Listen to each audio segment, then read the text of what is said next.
विष्णु जी सृष्टि के पालनकर्ता और शिव जी सृष्टि के विनाशक अपने अपने लोकों में विराजमान थे। तब एक बड़ा क्रम होने जा रहा था। कैलाश पर्वत के शिखर पर महादेव शिव शंकर समाधि में लिप्त थे। उनके चरणों में बैठा था नंदी और आसपास घूमते थे भूत प्रेत गण। उनके साथ थी वीरता, शांति और एक ऐसी विरक्ति जो उन्हें अन्य सभी देवों से अलग बनाती थी। तभी पृथ्वीलोक में हिमालय राजा की पत्नी मिनवाती के घर एक सुंदर कन्या का जन्म होता है। उसका नाम रखा गया पार्वती। पार्वती बचपन से ही महादेव की भक्त थी। जब वो दूसरी लड़कियों की तरह खेलती थी तब भी उसका मन सिर्फ एक ही चीज में लगता, शिवजी की मूर्ति बनाकर उनकी पूजा करने में। उसके हृदय में एक पवित्र भावना थी, अपने आराध्या को पति के रूप में पाने की। एक तरफ थी पार्वती की भक्ति और दूसरी तरफ शिवजी का विराग्य। उन्होंने सती को खोया था जो उनका पिछला जन्म में प्रेम था। सती ने जब अपने पिता दक्षा के यज्ञ में प्राण त्याग दिए तब से शिव ने जगत से संपर्क तोड़ लिया था। वो समय था जब असुर तरह तरह के उपद्रव कर रहे थे। तरकासुर नाम का एक दानव तो इतना बलवान था कि उसका वध सिर्फ शिवजी के पुत्र के हाथों ही हो सकता था। लेकिन समस्या ये थी, शिवजी तो गृहस्थ जीवन में विश्वास ही नहीं करते थे। ये समय है शिव को गृहस्थ बनाने का। पृथ्वी को तारकासुर से बचाने के लिए उनका विवाह होना चाहिए।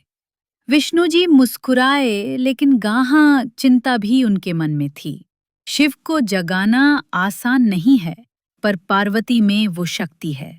उसकी भक्ति में वो आग है जो शिव के हृदय को पिघला सकती है। पिता से कहा, पिताश्री, मैं शिव जी से विवाह करना चाहती हूँ।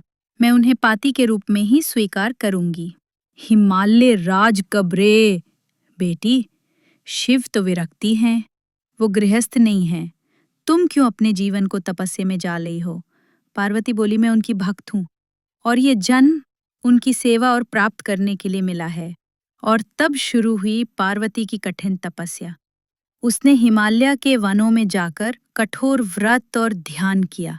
धूप, गर्मी, बर्फ सब कुछ सहा। हजारों वर्ष तक वो शिव जी का नाम जपती रही।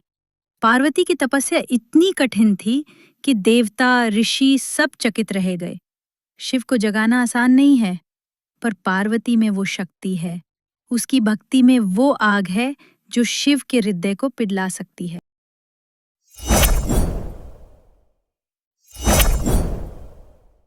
रोशनी की, एक प्रेम की, लेकिन उन्होंने पार्वती की भक्ति की परीक्षा लेने का निर्णय लिया।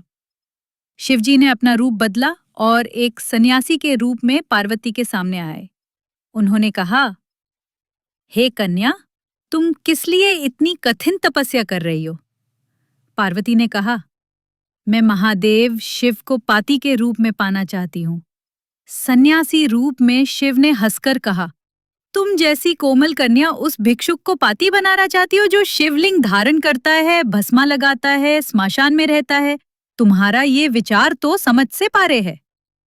पार्वती ने उनकी आंखों में देखा और शांत स्वर में बोली, वही तो मेरी भक्ति का प्रमाण है, जिसने सब कुछ त्याग दिया है।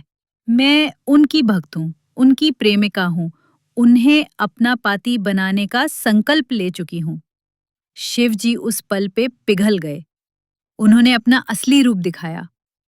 पार्वती ने आंखों में आंसुओं के साथ शिवजी के चरणों में प्रणाम किया। देवता, गंधर्व, ऋषि और ब्रह्मा विष्णु सब प्रसन्नता से भर गए। अब तारकासुर का अंत निश्चित है, विष्णु जी ने कहा, और सृष्टि में एक नया युग आरंभ होने जा रहा है। ब्रह्मा जी ने मुस्कुराकर बोला।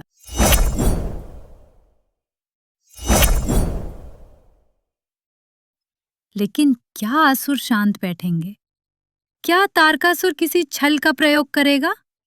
जानने के लिए जुड़े रहिए चैप्टर 2, शिव पार्वती विवाह और तारकासुर का दर।